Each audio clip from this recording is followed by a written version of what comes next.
आपल्या समोर जे विरोधक आहेत त्यांची परिस्थिती काय, आपल्यावर टीका करतात, आम्हाला सल्ले देतात, आम्हाला मार्गदर्शन करतात, आमच्या उमेदवारांची चर्चा करतात, परंतु ज्या असंतुष्ट लोकांची आघाडी आहे त्या आघाडीचा पंतप्रधान पदाचा अजून उमेदवार देखील जाहीर झालेला नाही। त्यांच्या आघाडीला 100 पेक्षा जास्त ठिकाणी देशामध्ये उमेदवार देखील मिळालेले नाही आणि अशा आघाडीनं भाजपच्या आघाडीवर टीका करणं हे योग्य नाही।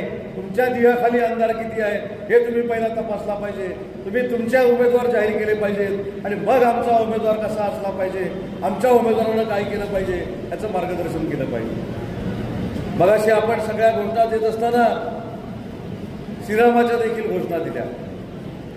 22 जानेवारी ही तारीख आपल्या आयुष्यातली, प्रत्येकाच्या आयुष्यातली ऐतिहासिक तारीख आहे। मी अनेक वेळा सांगितलं, मी ज्यावेळी कॉलेज जीवनामध्ये होतो आणि मी ज्यावेळी वर्तमानपत्र वाचायचो, ज्यावेळी निवडणुका आलेल्या असायच्या, ते मला देखील वाटायचं की राम मंदिराचा मुद्दा हा फक्त निवडणुकीचा मुद्दा आहे, परंतु हा निवडणुकीचा मुद्दा नाही तर देशातल्या भावनेचा मुद्दा आहे। हे दाखवणारं नेतृत्व देशामध्ये काम करत आहे जे नरेंद्र मोदी साहेबांच्या रूपानं आहे आणि त्यांनीच हे राम मंदिर म्हणून दाखवलं।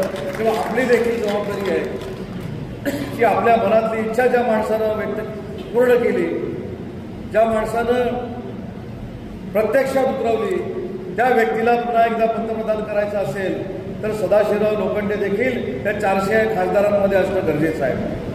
आज अशीच मी एक पत्रकार परिषद बघितली, उबाटाच्या काही लोकांनी सांगितलं की आम्ही खोटं बोलतो। मी आवर्जून सांगतो, शिवसेना असेल, भाजप असेल, राष्ट्रवादी काँग्रेस पार्टी असेल, आम्ही खोटं बोलत नाही। जे ठासून खोटं बोलणारी जी देशातली एकमेव पार्टी आहे ती म्हणजे उबाठा आहे। तर दुसरी पार्टी अशी असू शकत नाही।